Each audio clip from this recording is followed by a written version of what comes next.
What up, what up, what up, what up, what up? Crypto Warriors, it's Sergeant Crypto back at it again. Today is May 5th, 2019. Happy Cinco de Mayo if you celebrate. Pop a Corona for your boy. The past cannot be changed. The future is yet in your power. Don't worry about the past. That ink already has been dried, okay? Don't think about, especially when it comes to crypto. Damn, I could have gotten to Bitcoin back in 2010. Damn, I could have gotten to Bitcoin back in 2011. Don't worry about that. You don't. There's no time machine. We can't go back in time. We're still early in the game, very early, I believe. And I believe, me personally, not what you call it, financial advice, but I believe that we will reap the rewards of being this early, because the next bull run, in my opinion, will be twice as much as the last one. Let's get into it. Bitcoin inheritance. What happens to crypto when you die? This is coming out of CCN. Simon Goldring, a lawyer and partner at British firm McDermott, Will and Emery, wrote a piece in the National Law Review. British inheritance laws apply to crypto. Most notably, he points out that in Britain, at least, inheriting cryptocurrency is taxable. This means that if your relatives receive crypto from you as part of an inheritance, they're liable for the value of it in the form of a tax bill. Down the road, if crypto reaches its expected heights, this could be very problematic. You're leaving your Bitcoin to your family, and Bitcoin is well over $1 million per Bitcoin. Now they are on the hook for that $1 million they inherited. So you got to have things set in place, maybe talking to an estate lawyer or something like that. This way your family isn't getting hit over the head for taxes, doing $1 million or whatever the value is of crypto at the time. Privacy coins would seem to present a viable way to throw it as much, but ultimately it's on the individual to decide what the best course of action is. Goldring writes. So in this little paragraph here, he talks more about how you could do it and have it set up through your attorney and things like that, and APIs and all that.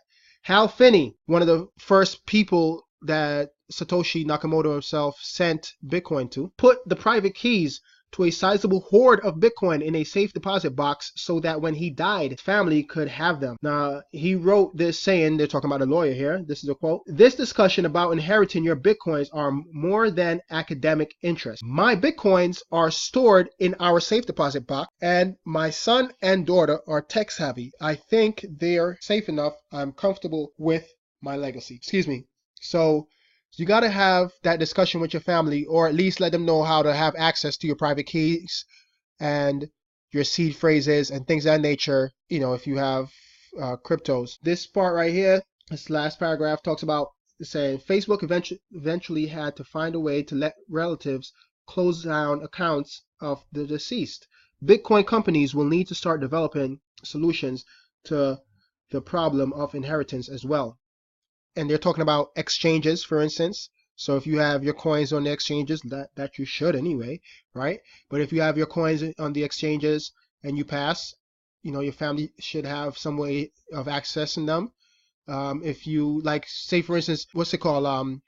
BlockFi, they have the saving accounts for cryptocurrencies, and if you have your cryptos safe savings with them, then you pass, your family should have access to that as well. All right.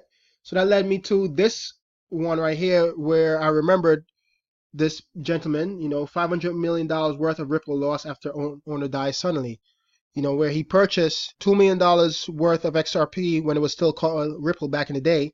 And, he was an eccentric billionaire. It's saying that he spent about $7 million a month. Crazy. But he purchased $2 million worth of XRP back in the day. At the height of the last bull market, it went up to $1 billion, and then he pretty much died. Now his family have zero access to that. This is why it's important to let your family members know how to have access to your private keys, in case of a situation like this. It happens all the time.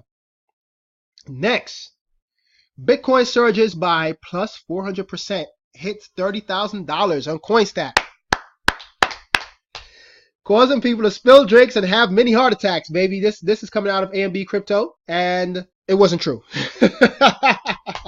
Nah, buddy, it wasn't true. It was just a glitch. And CoinStats, a crypto portfolio website, and its application showed that Bitcoin price hit 30K after surging by 418%. The market cap of Bitcoin hit $500 billion, $534 billion after this shocking Bitcoin surge. Surprised users of CoinStat posted tweets and Reddit posts about the same.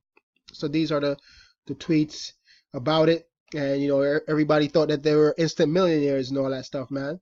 So yeah, just thought it was pretty funny, this coming from CoinStat, you know, a glitch.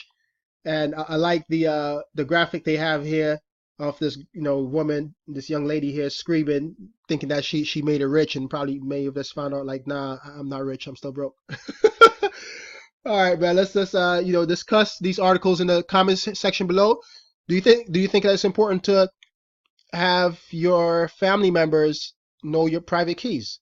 You know, my sons know how to have they have access to my private keys. They know how to access my Nano S and Trezor Wallet.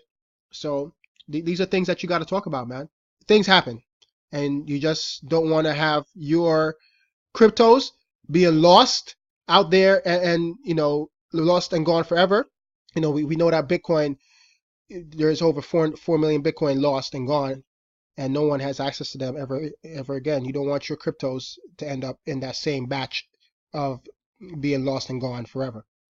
It's your boy, Soldier Crypto. Thanks for watching. As always, smash up the likes, hit that subscribe button, and the notification bell to get notified when I upload new videos. And yeah, peace.